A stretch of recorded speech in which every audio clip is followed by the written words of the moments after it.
am forced into speech because men of science have refused to follow my advice without knowing why. It is altogether against my will that I tell my reasons for opposing this contemplated invasion of the Antarctic, with its vast fossil hunt and its wholesale boring and melting of the ancient ice caps. And I am the more reluctant because my warning may be in vain.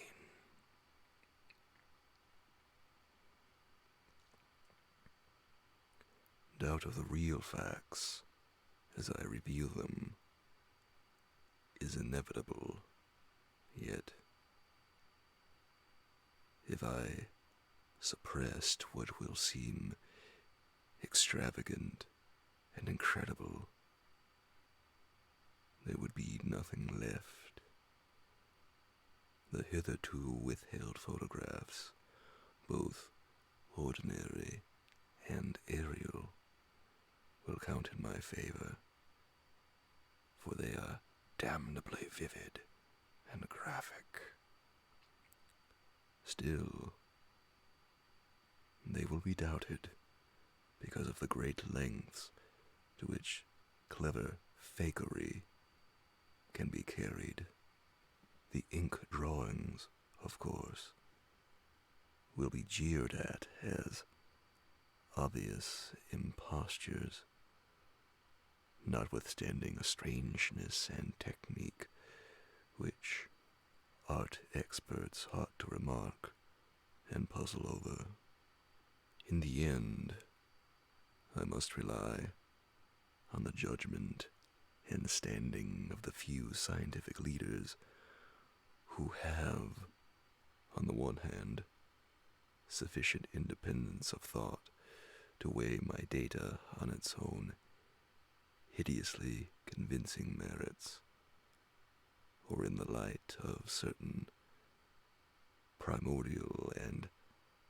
highly baffling myth cycles, and on the other hand, sufficient influence to deter the exploring world in general from any rash and over-ambitious program in the region of those mountains of madness. It is an unfortunate fact that relatively obscure men like myself and my associates, connected only with a small university, have little chance of making an impression where matters of a wildly bizarre or highly controversial natures are concerned. It is further against us that we are not, in the strictest sense, specialists in the fields which came primarily to be concerned. As a geologist, my object in leading the Miskatonic University expedition was wholly that of securing deep level specimens of rock and soil from various parts of the Antarctic continent, aided by the remarkable drill devised by Professor Frank H. Pabodi of our engineering department. I had no wish to be a pioneer in any other field than this, but I did hope that the use of this new mechanical appliance at different points along previously explored paths would bring to light materials of a sort hitherto unreached by the ordinary methods of collection. Peabody's drilling apparatus, as the public already knows from our reports, was unique and radical in its lightness, portability, and capacity to combine the ordinary artesian drill principle with the principle of the small circular rock drill in such a way as to cope quickly with strata of varying hardness. Steel head, jointed rods, gasoline motor, collapsible wooden derrick, dynamiting paraphernalia, cording, rubbish removal auger, and sectional piping for bores 5 inches wide and up to 1,000 feet deep, all formed with needed accessories no greater load than 3 7-dog sledges would carry. This was made possible by the clever aluminum alloy of which most of the metal objects were fashioned. 4 large Dornier airplanes, designed especially for the tremendous altitude flying necessary on the Antarctic plateau, and with added fuel warming and quick-starting devices worked out by Peabody, could transport our entire expedition from a base at the edge of the Great Ice Barrier to various suitable inland points, and from these points a sufficient quota of dogs would serve us.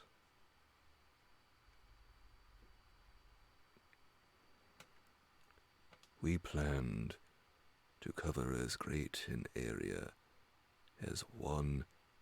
Antarctic season, or longer if absolutely necessary, would permit, operating mostly in the mountain ranges and on the plateau south of Ross Sea, regions explored in varying degree by Shackleton, Amundsen, Scott, and Byrd, with frequent changes of camp made by airplane and involving distances great enough to be of geological significance. We expected to unearth a quite unprecedented amount of material, especially in the Precambrian strata, of which so narrow a range of Antarctic specimens had previously been secured. We wished also to obtain as great as possible a variety of the upper fossiliferous rocks, since the primal life history of this bleak realm of ice and death is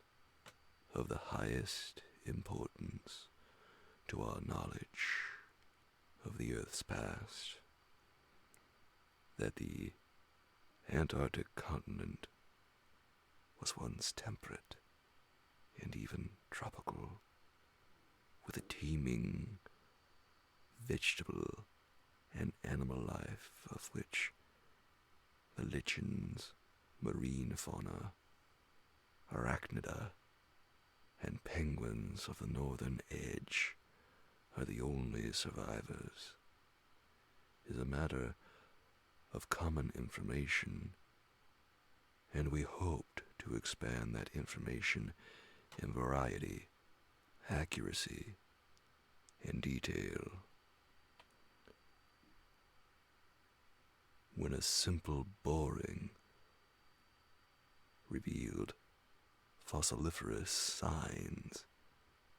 we would enlarge the aperture by blasting in order to to get specimens of suitable size and condition. Our borings of varying depths,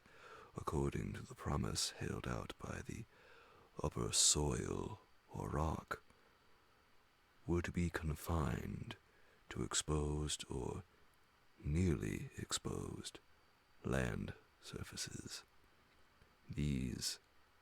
inevitably being slopes and ridges because of the mile or 2-mile thickness of solid ice overlying the lower levels. We could not afford to waste drilling depth on any considerable amount of more glaciation, though Babodi had worked out a plan for sinking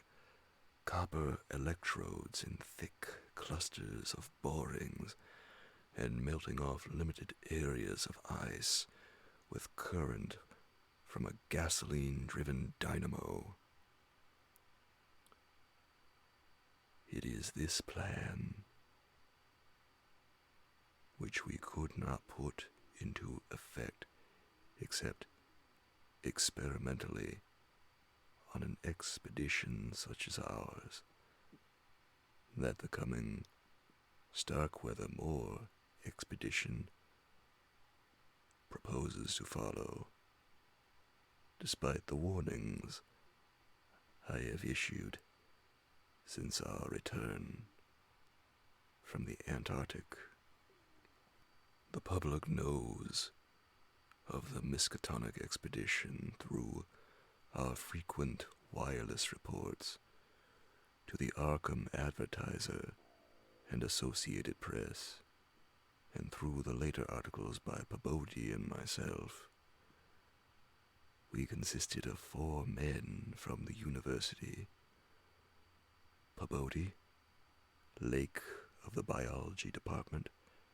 Atwood of the physics department, also a meteorologist,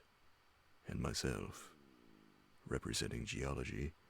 and having nominal command, also 16 assistants, 7 graduate students from Miskatonic, and 9 skilled mechanics. Of these 16, 12 were qualified airplane pilots, all but 2 of whom were competent wireless operators. 8 of them understood navigation with compass and sextant, as did Pabodi, Atwood, and I. In addition, of course, our 2 ships, wooden X-whalers, reinforced for ice conditions and having auxiliary steam, were fully manned. The Nathaniel Derby Pickman Foundation, aided by a few special contributions, financed the expedition. Hence, our preparations were extremely thorough, despite the absence of great publicity. The dogs, sledges, machines, camp materials, and unassembled parts of our 5 planes were delivered in Boston, and there our ships were loaded. We were marvelously well equipped for our specific purposes, and in all manners pertaining to supplies, regimen, transportation, and camp construction, we profited by the excellent example of our many recent and exceptionally brilliant predecessors. It was the unusual number and fame of these predecessors which made our own expedition, ample though it was, so little noticed by the world at large. As the newspapers told, we sailed from Boston Harbor on September 2nd, 1930, taking a leisurely course down the coast and through the Panama Canal, and stopping at Samoa and Hobart, Tasmania, at which latter place we took on final supplies. None of our exploring party had ever been in the polar regions before. Hence we all relied greatly on our ship captains, J.B. Douglas, commanding the brig Arkham and serving as commander of the sea party, and George Thorfinson, commanding the bark Miskatonic, both veteran whalers in Antarctic waters. As we left the inhabited world behind, the sun sank lower and lower in the north, and stayed longer and longer above the horizon each day. At about 62 degrees south latitude, we sighted our first icebergs, table-like objects with vertical sides, and just before reaching the Antarctic Circle, which we crossed on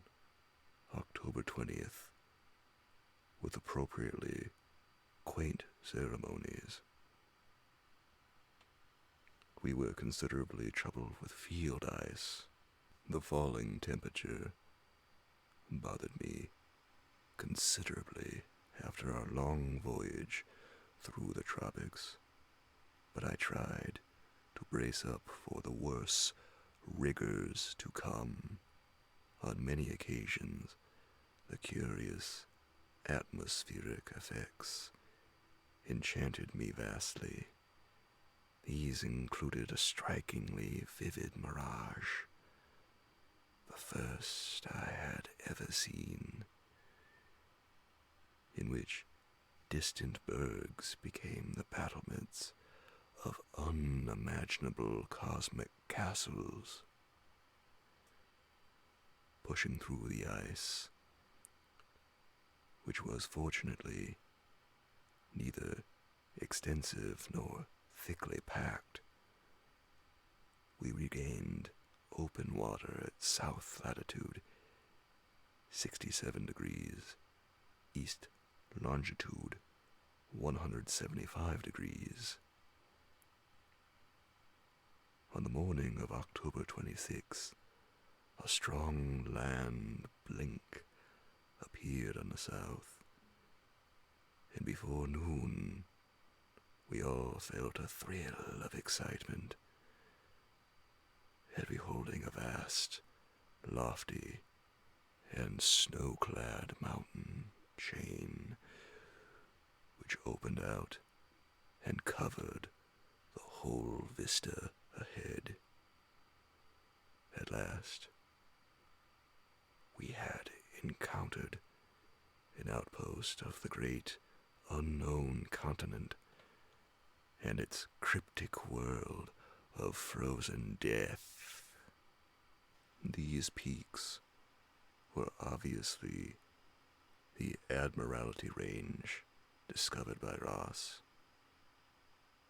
and it would now be our task to round Cape Adare and sail down the east coast of Victoria Land to our contemplated base on the shore of McMurdo Sound at the foot of the volcano Erebus in south latitude 77 degrees 9 minutes.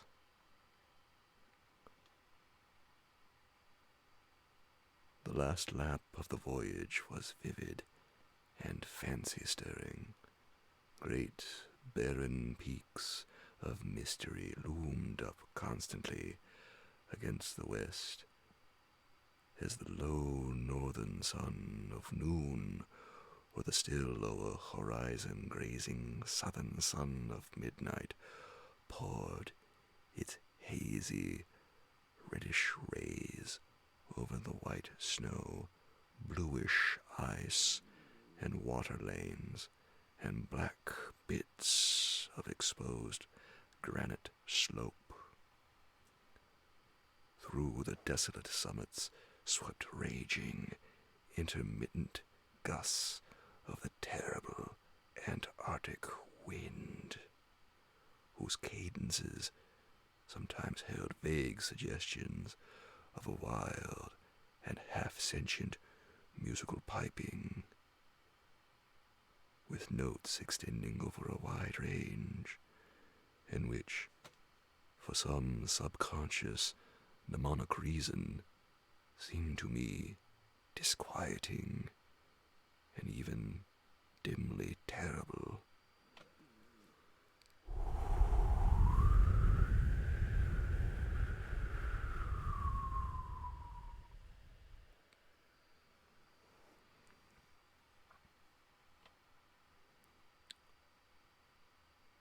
Something about the scene reminded me of the strange and disturbing paintings of Nicholas Roerich, and of the still stranger and more disturbing descriptions of the evilly fabled plateau of Ling, which occur in the dreaded Necronomicon of Abdul al-Hazred. I was rather sorry, later on, that I had ever looked into that monstrous book at the college library on the 7th of November, site of the Westward Range having been temporarily lost. We passed Franklin Island, and the next day descried the cones of Mounts Erebus and Terror on Ross Island ahead, with the long line of the Pare Mountains beyond.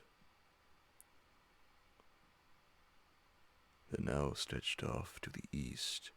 the low white line of the great ice barrier, rising perpendicularly to a height of 200 feet, like the rocky cliffs of Quebec, and marking the end of southward navigation. In the afternoon, we entered McMurdo Sound and stood off the coast in the lee of smoking Mount Erebus. The scoriaceous peak towered up some 12,700 feet against the eastern sky, like a Japanese print of the sacred Fujiyama, while beyond it rose the white, ghost-like height of Mount Terror, 10,900 feet in altitude, and now extinct as a volcano. Puffs of smoke from Erebus came intermittently, and one of the graduate assistants, a brilliant young fellow named Danforth, pointed out what looked like lava on the snowy slope, remarking that this mountain, discovered in 1840, had undoubtedly been the source of Poe's image when he wrote 7 years later, "The lavas that restlessly roll their sulphurous currents down Yanek, in the ultimate climbs of the pole that groan as they roll down Mount Yanek, in the realms of the boreal pole."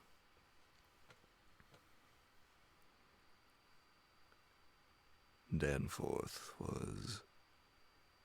a great reader of bizarre material, and had talked a good deal of Poe. I was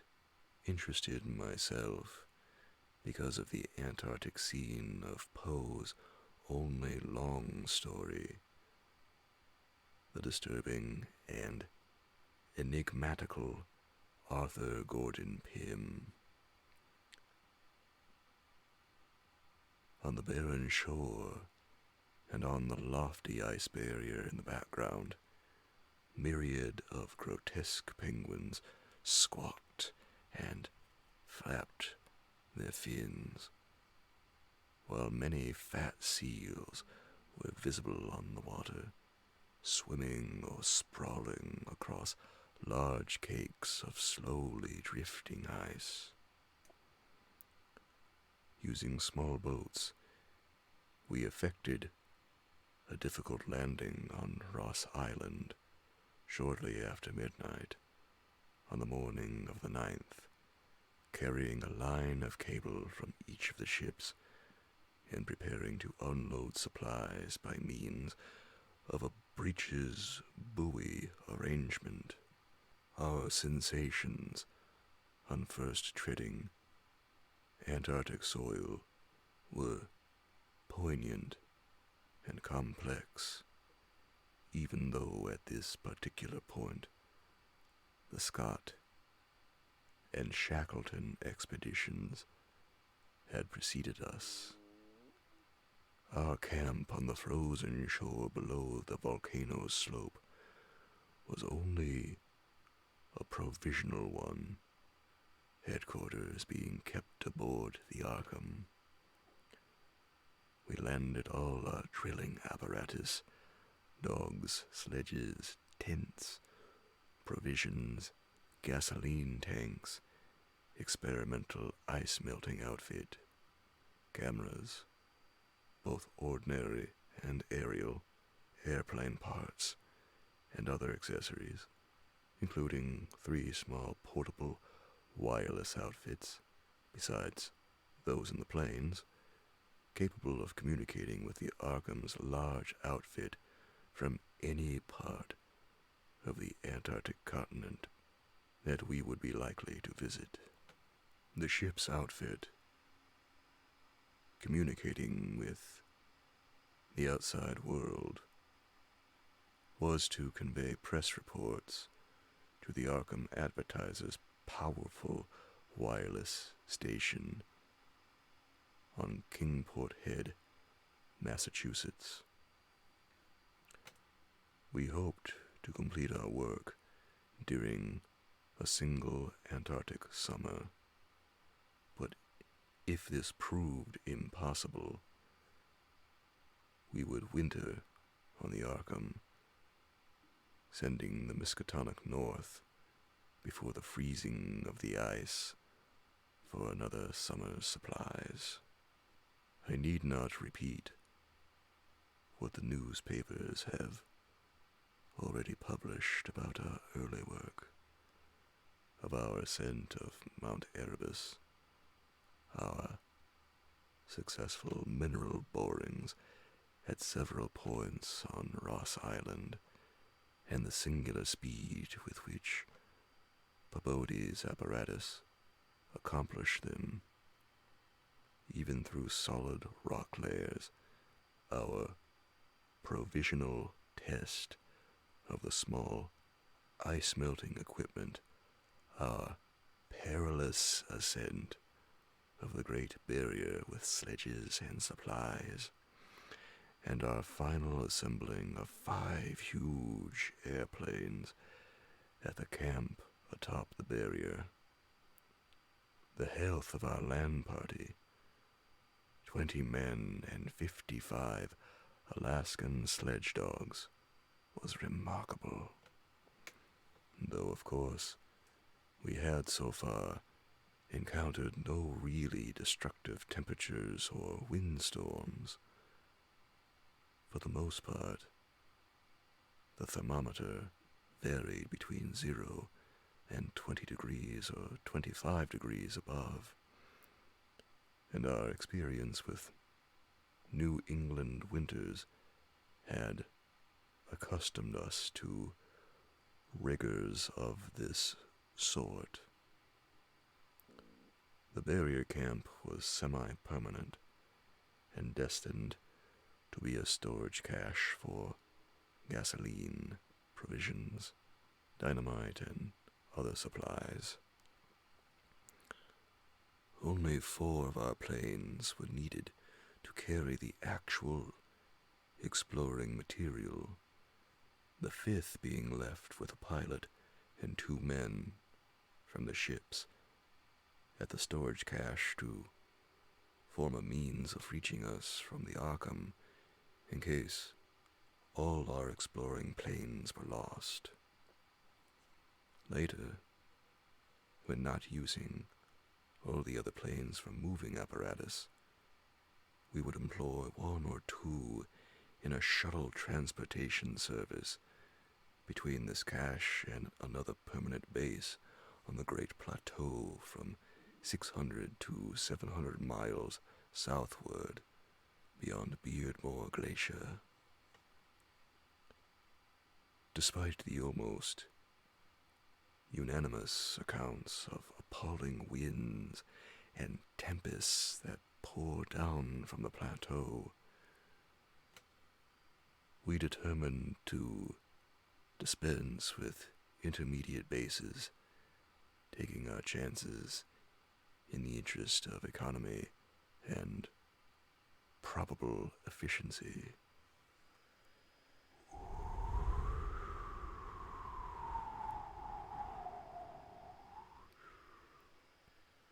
Wireless reports have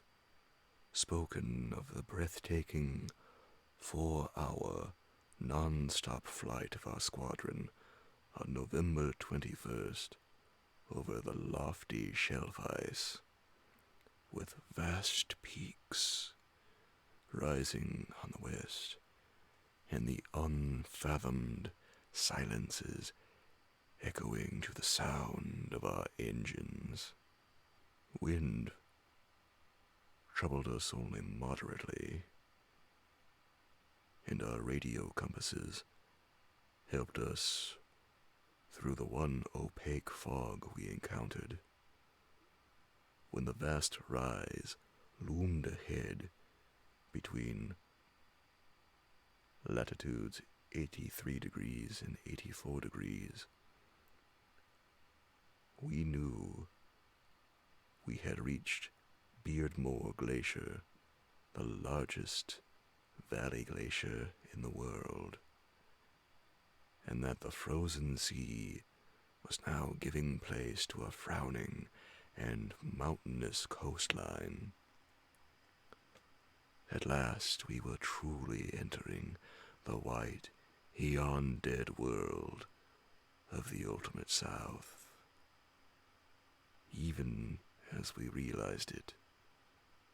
we saw the peak of Mount Nansen in the eastern distance, towering up to its height of almost 15,000 feet. The successful establishment of the southern base above the glacier in latitude 86 degrees 7 minutes, east longitude 174 degrees 23 minutes, and the phenomenally rapid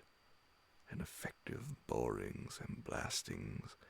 made at various points reached by our sledge trips and short airplane flights are matters of history, as is the arduous and triumphant ascent of Mount Nansen by Peabody and two of the graduate students, Gedney and Carroll, on December 13th to 15th. We were some 8,500 feet above sea level when experimental drillings revealed solid ground only 12 feet down through the snow and ice at certain points. We made considerable use of the small melting apparatus and sunk bores and performed dynamiting at many places where no previous explorer had ever thought of securing mineral specimens. The Precambrian granites and Beacon sandstones thus obtained confirmed our belief that this plateau was homogeneous with the great bulk of the continent to the west, but somewhat different from the parts lying eastward below South America, which we then thought to form a separate and smaller continent, divided from the larger one by a frozen junction of Ross and Weddell seas, though Byrd has since disproved the report.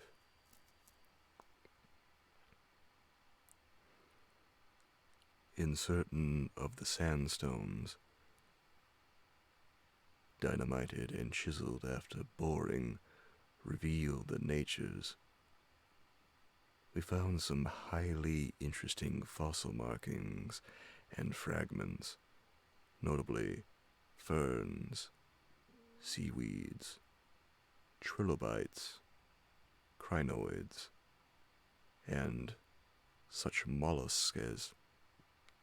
linguae and gastropods, all of which seemed of real significance in connection with the region's primordial history. There was also a strange, triangular, striated marking, about a foot in greatest diameter, which Lake pieced together from 3 fragments of slate brought up from a deep blasted aperture. These fragments came from a point to the westward, near the Queen Alexandra Range, and Lake, as a biologist, seemed to find their curious marking unusually puzzling and provocative, though, to my geological eye, it looked not unlike some of the ripple effects reasonably common in the sedimentary rocks, since slate is no more than a metamorphic formation into which a sedimentary stratum is pressed, and since the pressure itself produces odd distorting effects on any markings which may exist, I saw no reason for extreme wonder over the striated depression. On January 6, 1931, Lake, Peabody, Daniels, all 6 of the students, 4 mechanics, and myself, flew directly over the South Pole in 2 of the Great Plains, being forced down once by a sudden high wind, which fortunately did not develop into a typical storm.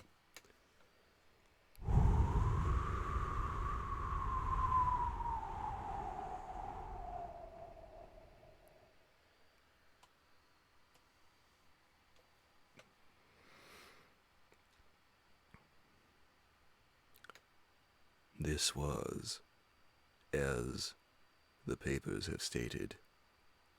one of several observation flights, during others of which we tried to discern new topographical features in areas unreached by previous explorers. Our early flights were disappointing in this latter respect, though they afforded us some magnificent examples of the richly fantastic and deceptive mirages of the polar regions, of which our sea voyage had given us some brief foretastes. Distant mountains floated in the sky as enchanted cities, and often the whole white world would dissolve into a gold, silver, and scarlet land of Dunsanian dreams and adventurous expectancy under the magic of the low midnight sun. On cloudy days, we had considerable trouble in flying, owing to the tendency of snowy earth and sky to merge into one mystical opalescent void with no visible horizon to mark the junction of the two. At length, we resolved to carry out our original plan of flying 500 miles eastward with all 4 exploring planes and establishing a fresh subbase at a point which would probably be on the smaller continental division as we mistakenly conceived it. Geological specimens obtained there would be desirable for purposes of comparison. Our health so far had remained excellent, lime juice well offsetting the steady diet of tinned and salted food, and temperatures generally above zero, enabling us to do without our thickest furs. It was now midsummer, and with haste and care, we might be able to conclude work by March, and avoid a tedious wintering through the long Antarctic night. Several savage windstorms had burst upon us from the west.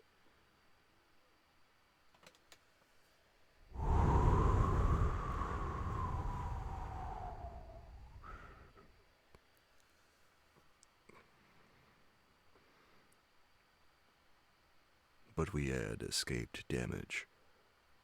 through a skill of Atwood in devising rudimentary airplane shelters and windbreaks of heavy snow blocks, and in reinforcing the principal camp buildings with snow. Our good luck and efficiency had indeed been almost uncanny. The outside world knew, of course, of our program, and was told also of Lake's strange and dogged insistence on a westward, or rather, northwestward, prospecting trip before our radical shift to the new base.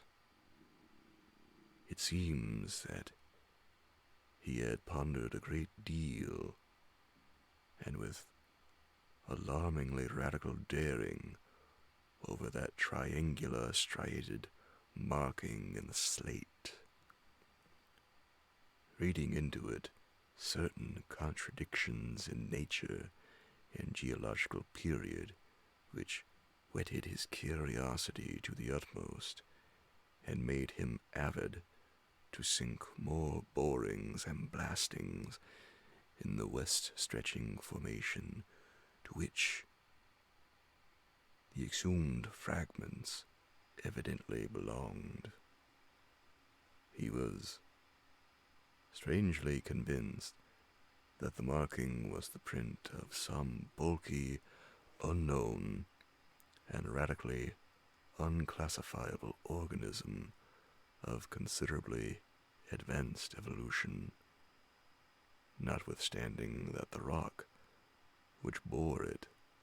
was of so vastly ancient a date, Cambrian, if not actually Precambrian, as to preclude the probable existence not only of all highly evolved life, but of any life at all above the unicellular, or at most, the trilobite stage. These fragments, with their odd marking, must have been 500 million to 1,000 million years old.